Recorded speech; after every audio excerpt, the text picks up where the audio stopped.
Search her bag. Richard Whitmore's voice cut through the mansion's candlelit dining room, and every conversation stopped. Avery Johnson stood beneath the crystal chandelier, with rainwater still darkening the shoulders of her black uniform, her hands resting calmly at her sides. Around her, guests in tailored suits and silk dresses watched with the quiet interest people reserved for someone else's humiliation. On the polished marble table lay an empty velvet box. The Whitmore family necklace, a priceless heirloom valued at nearly $200,000, was gone. Richard, the owner of the mansion, did not look at the guests. He looked at Avery. "You were the only person in the East Wing tonight," he said. Avery glanced toward the empty box. "No, sir. I wasn't." A few guests exchanged amused looks. One woman near the fireplace folded her arms and whispered, "Of course she would say that." Avery heard her. She heard every word. But she kept her eyes on Richard. "Then explain why the necklace was found missing after you entered my mother's room," Richard said. His tone was calm, almost polite. "That made it worse." "I was bringing Mrs. Whitmore her medication," Avery replied. "And you were alone?" "Yes." Richard nodded slowly, as if the answer confirmed something he had already decided. "Open your bag." The room seemed to grow colder. Avery looked down at the simple black bag hanging from her shoulder. It contained a small notebook, a phone charger, 2 granola bars, and the medication schedule she had written for Eleanor Whitmore. Nothing else. Still, she did not move. Richard's expression hardened. "Did you hear me?" Avery lifted her eyes to his. "If you search my bag," she said quietly, "search your son's room too." The silence that followed felt heavier than the rain striking the tall windows. Nathan Whitmore, standing near the bar, suddenly stopped reaching for his glass. Richard turned toward him. For the first time that evening, the certainty in his face disappeared. "What did you just say?" Avery's fingers tightened around the strap of her bag, but her voice remained steady. The necklace did not disappear by accident. A man near the fireplace gave a short, dismissive laugh. "She's trying to distract everyone." Avery turned toward him. "No, I'm trying to stop you from making the wrong person pay for what someone else did." Richard's jaw tightened. He had spent his entire life believing that money could reveal the truth.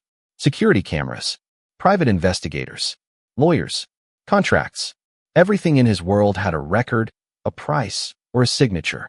But Avery Johnson was standing in the middle of his mansion with nothing but a worn bag and a calm voice, telling him that the truth was closer than he thought.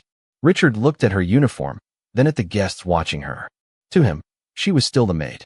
The woman who carried trays, opened doors, and moved quietly through rooms where people like him made decisions. He did not know that Avery had once managed high-value estates. He did not know she had warned his family about a financial scheme months before anyone else noticed it. He did not know that the same woman he was about to accuse had already seen the first crack in the truth. And he certainly did not know that, before the night was over, the person standing in front of him would be the only one in the entire mansion he could trust. Before Avery Johnson ever walked through the gates of the Whitmore estate, she had already learned what it felt like to be judged before anyone asked her a single question. She had learned it in offices with glass walls, in hotel lobbies where people assumed she was there to clean, and in quiet rooms where her ideas were ignored until someone else repeated them. She had learned to recognize the pause that came before a person decided what she was worth. But she had never allowed those pauses to define her. Avery was 29 years old, born and raised in Baltimore, Maryland, and she had spent years building a life that depended on patience, discipline, and the belief that one difficult season did not have to become an entire life. Before the Whitmore mansion, she had worked as an assistant estate manager for a private property company in Washington, District of Columbia. She had studied accounting at night, learned how to read contracts, managed maintenance schedules, tracked insurance documents, and noticed the small details most people overlooked. She knew how a property worth millions of dollars could lose value because of one overlooked clause. She knew how a missing signature could create a legal problem months later. She knew how a quiet mistake could grow until everyone suddenly blamed the person standing closest to it. Then her mother, Denise Johnson, became ill. The medical bills arrived with the same steady rhythm as the rent, the electric bill, and the grocery receipts. Avery left her position and returned home to help care for her. After several months, she needed work that offered a flexible schedule and reliable pay. That was how she ended up at the Whitmore estate. The mansion stood on nearly 12 acres outside Greenwich, Connecticut, surrounded by stone walls, tall trees, and a long private drive that curved through the property like a dark ribbon. Avery had expected the work to be difficult. She had not expected the silence. The staff spoke carefully around the Whitmores. Everyone knew Richard Whitmore was a man who remembered mistakes longer than he remembered apologies. Everyone knew that his son, Nathan, had recently returned home after years away. Everyone knew that Eleanor Whitmore, Richard's mother, was the only person in the house who could make him stop and listen. Avery had grown close to Eleanor during the months she worked there. She brought her tea in the afternoon, helped organize her medication schedule, and sat beside her when the old woman wanted to talk about the past. Eleanor never asked Avery to explain her worth. She simply asked questions and listened to the answers. That mattered more than Avery ever said aloud. On the night of the missing necklace, Avery had entered Eleanor's room at 8:45 in the evening with a glass of water and her medication. She remembered every detail because she had written it down in her notebook. Eleanor had been tired. The hallway camera had been working when Avery entered. The lights had been on. The necklace had still been inside the velvet box. Then, 11 minutes later, the camera system had gone dark. Avery had noticed the gap because she noticed everything. She had not mentioned it immediately because she knew what happened when people decided a person was suspicious before the facts were complete. Now, standing in the dining room with every eye turned toward her, she understood that the truth was not going to protect her by itself. She would have to protect the truth. And somewhere inside the Whitmore mansion, someone had already begun preparing for her to take the blame. Avery had learned that a mansion could be quiet in two completely different ways. There was the quiet that came from peace, the soft silence of a house after midnight when every light was low and every door was closed. Then there was the quiet that came from power, the kind that filled a room whenever Richard Whitmore entered it. His home stood on 12 acres of carefully maintained grounds outside Greenwich, Connecticut, with stone walls, tall windows, and rooms large enough to make ordinary voices feel small. Every surface seemed designed to remind visitors that nothing inside the house had ever been accidental. The marble floors were imported from Italy. The dining table had belonged to Richard's grandfather. The paintings were insured for more money than most people earned in a lifetime. Even the silence seemed expensive. Richard Whitmore had built his life around control. At 52, he owned a national real estate company, several commercial properties, and enough investments to make financial problems seem like inconveniences that happened to other people. He did not shout when he was angry. He did not need to. A pause, a raised eyebrow, or one quiet sentence could make an entire room change direction. His employees called him decisive. His competitors called him ruthless. His family simply called him Richard. He had learned early that people often told the truth when they believed the person listening had power over them. That belief had made him successful. It had also made him careless. Richard trusted documents more than explanations, numbers more than intentions, and reputation more than character. After losing millions of dollars in a business partnership years earlier, he had promised himself that he would never again be the man who failed to see what was happening beneath his own roof. Yet every evening, he walked past the same people without truly seeing them. He knew Avery as the maid who kept Eleanor's schedule organized. He knew she was punctual, quiet, and rarely made mistakes. He did not know she had once managed luxury properties. He did not know she could read a financial statement faster than most of the executives in his company. He did not know that, months earlier, she had noticed irregular payments connected to one of his family accounts. When she tried to raise the concern, Richard had dismissed her with a single sentence. "That is not your area."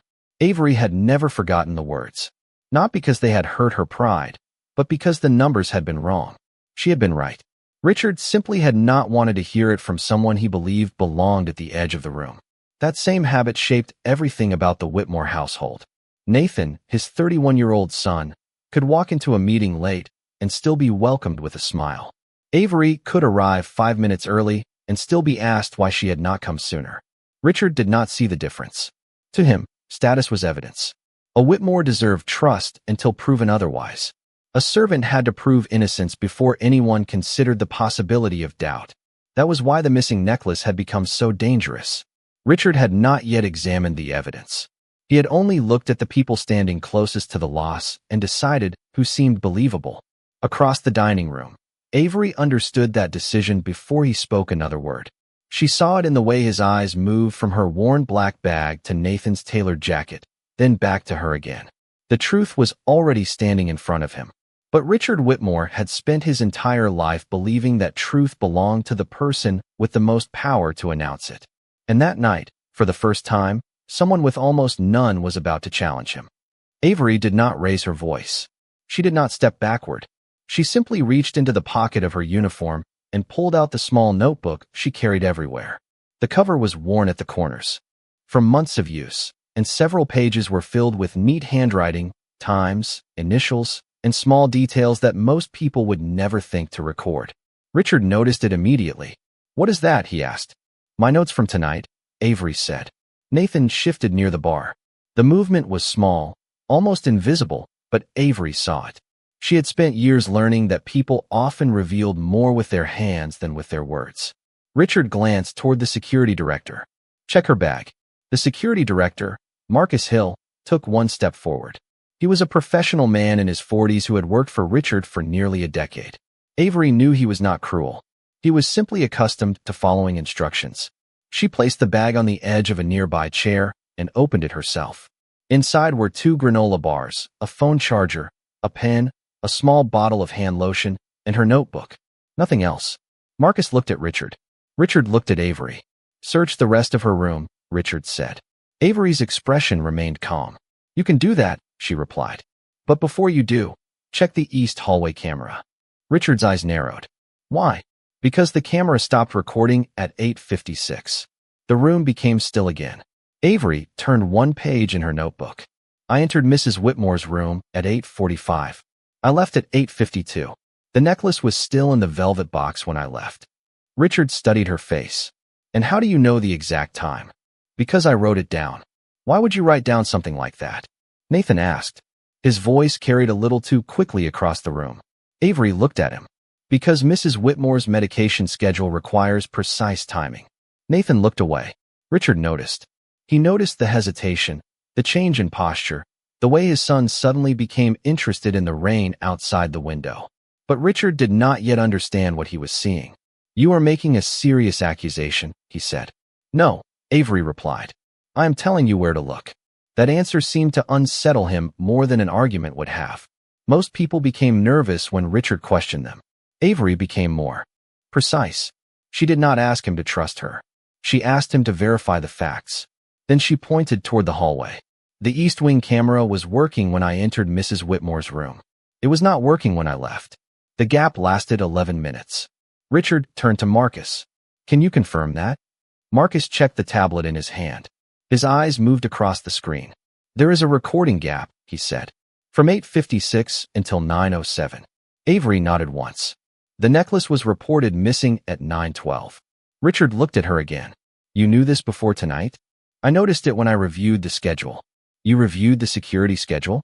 "I reviewed the household records." A faint smile appeared on the face of one of the guests. "She certainly seems comfortable giving orders." Avery did not look at the woman. "I am not giving orders.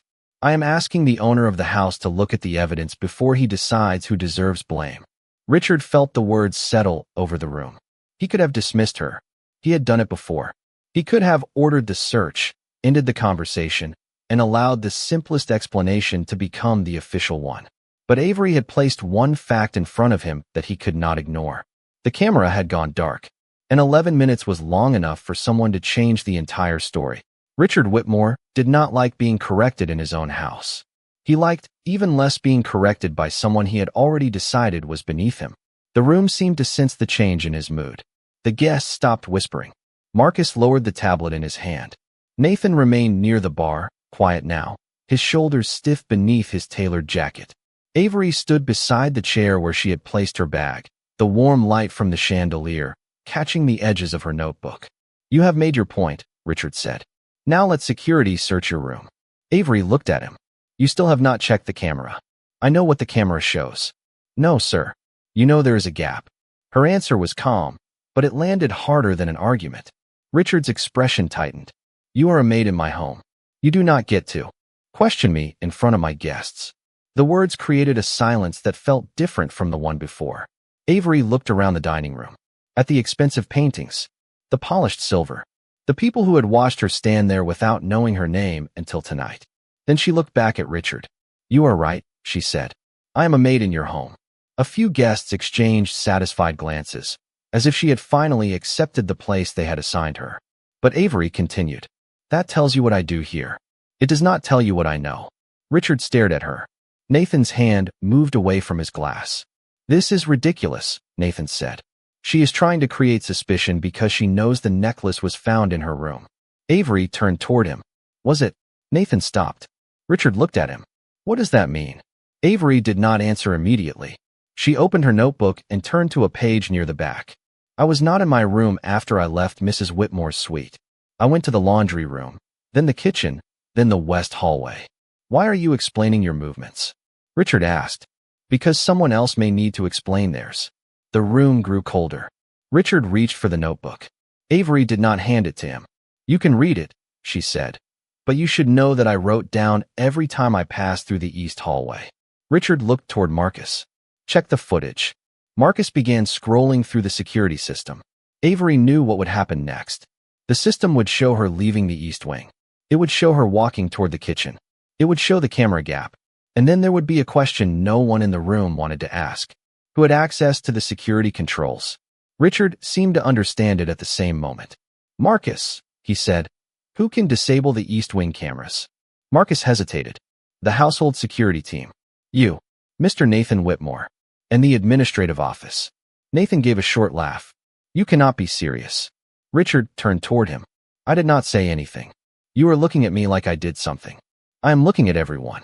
"No," Nathan replied. "You are looking at her." He pointed toward Avery without touching her. She was in the room.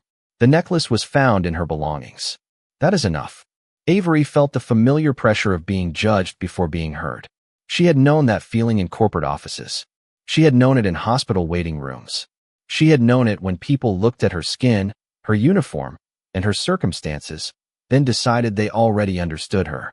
This time, she refused to shrink beneath it.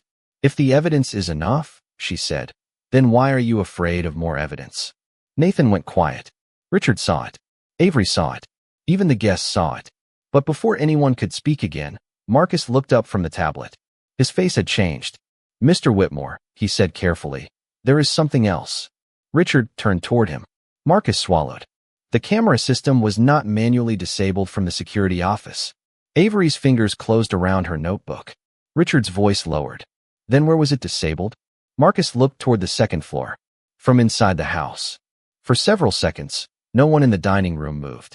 Rain tapped softly against the tall windows, steady and patient, while the chandelier above them hummed with a faint electrical sound. Avery stood near the chair with her notebook pressed against her palm. She could feel the room waiting for someone to decide what the new information meant. Richard looked at Marcus. "Inside the house." Marcus nodded. "The system records the access point. Whoever interrupted the camera feed used a terminal connected to the private network." Richard's eyes moved slowly across the room. The mansion suddenly felt different. A moment earlier, it had been a place filled with guests, expensive furniture, and familiar faces. Now every hallway seemed to hold a question. Avery looked toward the rain-covered windows. Beyond the glass, the grounds were dark, the stone walls shining under the weather. Somewhere behind those walls, the truth was waiting. But inside the house, no one seemed ready to face it. "Which terminal?" Richard asked. Marcus checked the screen. "The administrative office." Richard turned toward the hallway leading to the rear wing. "Who was in the office?" "I do not know yet." "Then find out." Marcus took a step away, but Avery spoke before he could leave. "There is no need to search the entire house." Richard looked at her. "You seem very certain." "Because the system would have recorded the terminal access." Marcus glanced at her. "She is right." Richard looked between them. Avery continued. "If the camera feed was interrupted through the administrative office, the person who did it either had access to that terminal or used someone else's credentials." Nathan folded his arms. "You are making this sound like a crime investigation." Avery turned toward him. "Someone is being accused of stealing a necklace worth nearly $200,000. Nathan's expression changed slightly. "You are very comfortable with this." "I am comfortable with facts." Richard watched her carefully. He had seen confidence before. He had seen arrogance. Avery's confidence was different. It did not demand attention. It simply remained present, even when everyone else wanted it gone. Then a quiet sound came from the hallway. Eleanor Whitmore's wheelchair moved slowly across the polished floor. The elderly woman appeared at the entrance, wrapped in a pale blue cardigan, her silver hair resting neatly against her shoulders. "Richard," she said. "Mother, you should be resting." I heard voices. Her eyes moved across the room and stopped on Avery. "What happened?" Richard hesitated. For the first time that evening, he seemed uncertain about what to say. Eleanor noticed. She always noticed. "The necklace is missing," Richard said. Eleanor looked toward the empty velvet box. "I know, and we are trying to determine what happened." Eleanor's gaze returned to Avery. "Has anyone asked her what she saw?" Richard said nothing. Avery lowered her eyes. "I told them what I know." Eleanor looked at her for a long moment. "No, you told them what you could prove." The sentence settled over the room. Avery looked up. Eleanor continued. "There is a difference." Richard's face tightened. "Mother, this is not the time." "It is exactly the time." Her voice was soft, but no one interrupted her. "You have always believed that the truth becomes clearer when you ask the loudest person in the room to speak."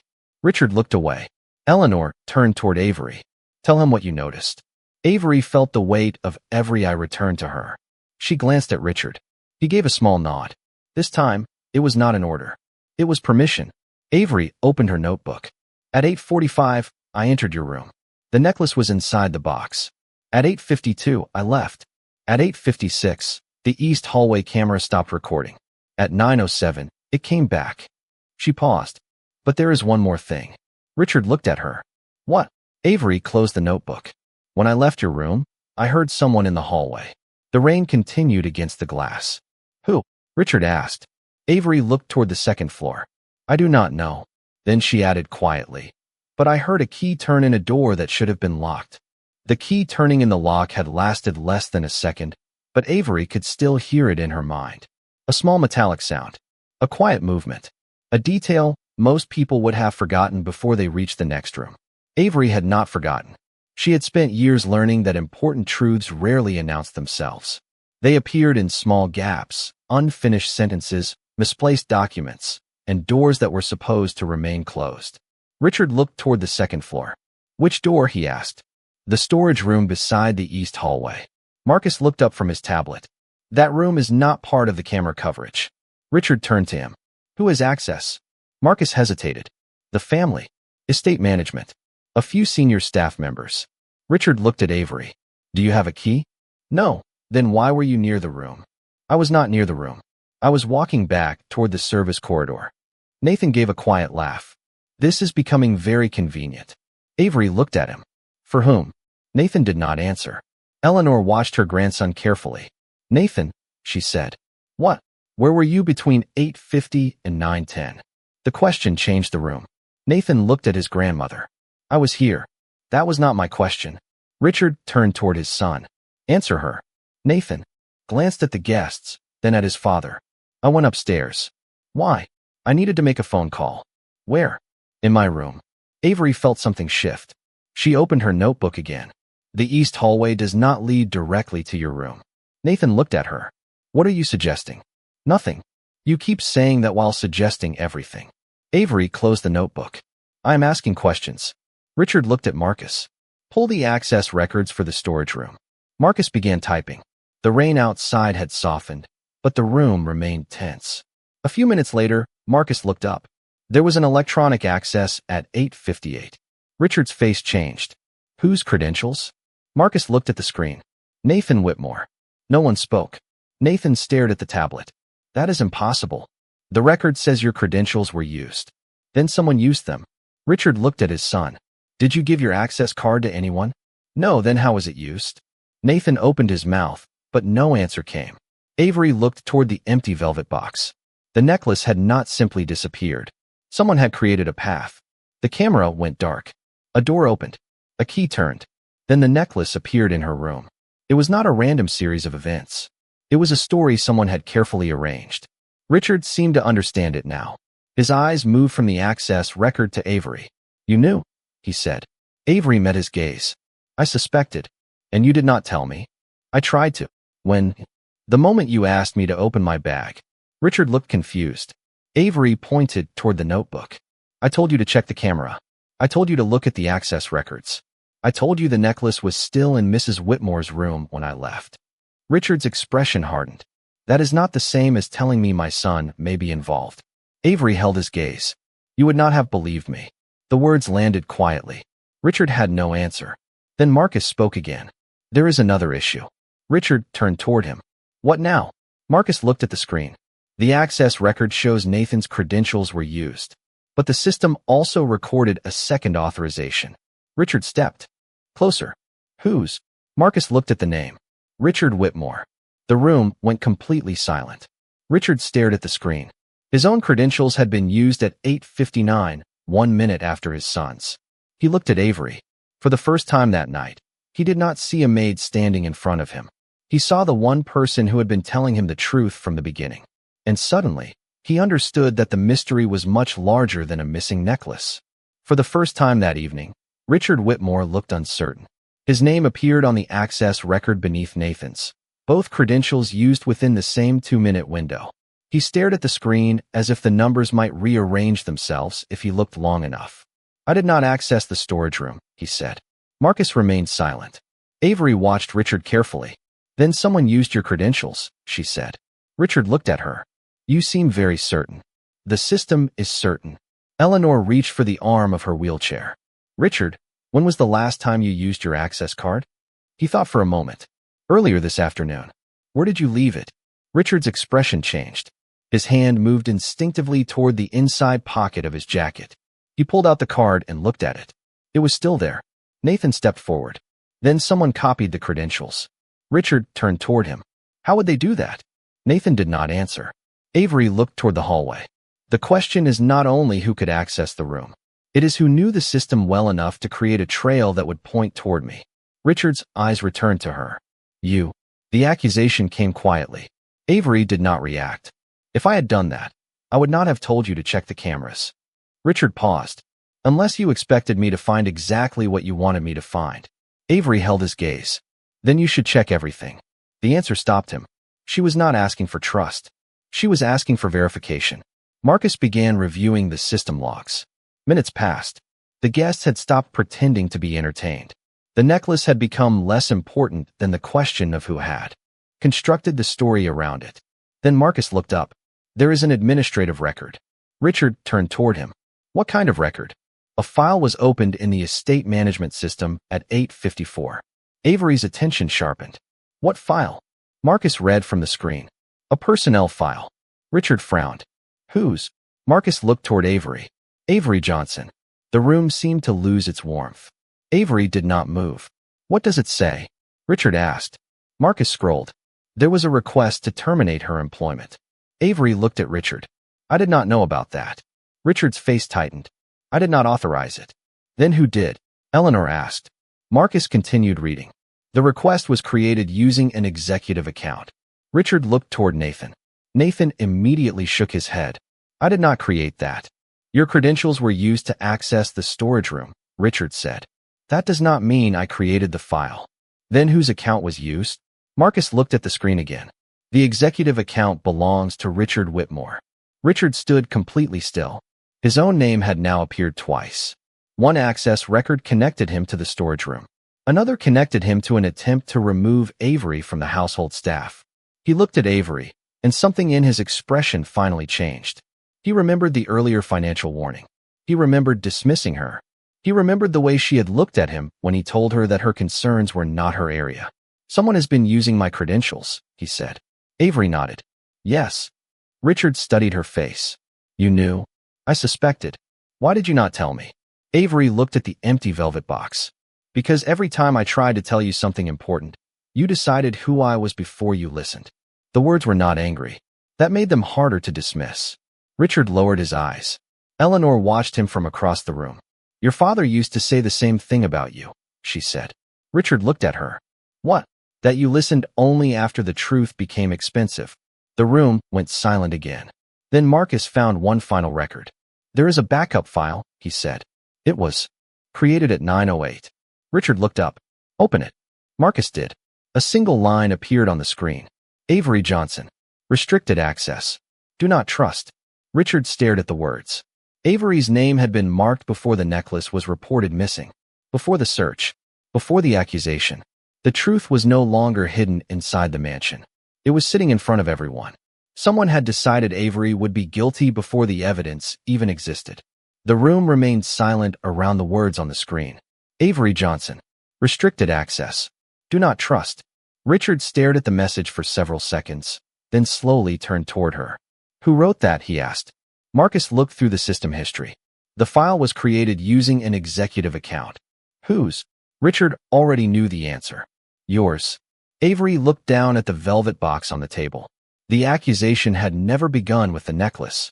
The necklace had only been the final piece placed into a story that had already been written about her. Richard understood it now.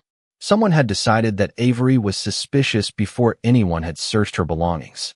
Someone had used the security system, accessed the storage room, created a personnel file, and arranged the evidence so that the first person everyone would question would be the black Maid standing quietly at the edge of the room. He looked at Nathan. Did you create this file? Nathan's face had lost its earlier confidence. No. Did you access the storage room? I told you, someone used my credentials. Then explain why your access was used at 8:58. Nathan said nothing. Richard looked at Marcus. Find out who created the file. Marcus continued through the records. There is a secondary authorization. Richard stepped closer. Whose? Marcus looked at him. Michael Whitmore. The name seemed to change the air in the room. Michael was Richard's younger brother and the chief financial officer of the Whitmore Property Group. He had not been at the dinner. He had told everyone he was in Boston for a business meeting. Richard took out his phone and checked the family calendar. Michael had canceled the meeting that afternoon. He had never told anyone why. Avery watched Richard read the message again and again. She did not need to say anything. The pieces were already connecting. The financial irregularities she had noticed months earlier. The account she had warned Richard about. The sudden request to remove her from the household. The missing necklace. The camera interruption. The access records. They were not separate events. They were connected by one person who had realized Avery could recognize a pattern. Richard finally looked at her. You were investigating the financial records. Avery answered carefully. I was reviewing them because Mrs. Whitmore asked me to organize the estate documents. Eleanor nodded from her chair. I did ask her. Richard turned toward his mother. Why did you not tell me? Because you would have told me that it was not her area. Richard lowered his eyes. The sentence was familiar. It was his own. Avery had carried it for months. Now it had returned to him. Marcus found another file. There is a transfer request.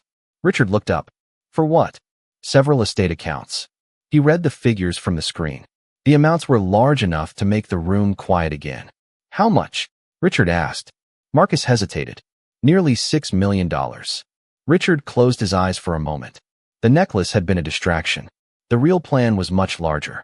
Avery had discovered the financial trail, and someone had tried to destroy her credibility before she could explain it. Richard looked at her. You were right. Avery said nothing. About the accounts, he continued. Months ago. Avery looked at the rain-streaked windows. I know.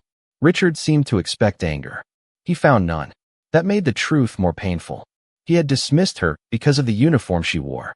He had trusted people with titles and doubted the person who had noticed the danger first. Then he remembered the words he had spoken earlier. You are a maid in my home. Avery looked back at him. You were right about one thing, she said. I am a maid in your home. Richard shook his head. No, his voice was quieter now. I was wrong about what that meant. Avery did not smile. She did not need to. The room had finally changed. Not because she had gained power. Because Richard had finally understood that he had never needed to give her dignity. She had carried it with her the entire time.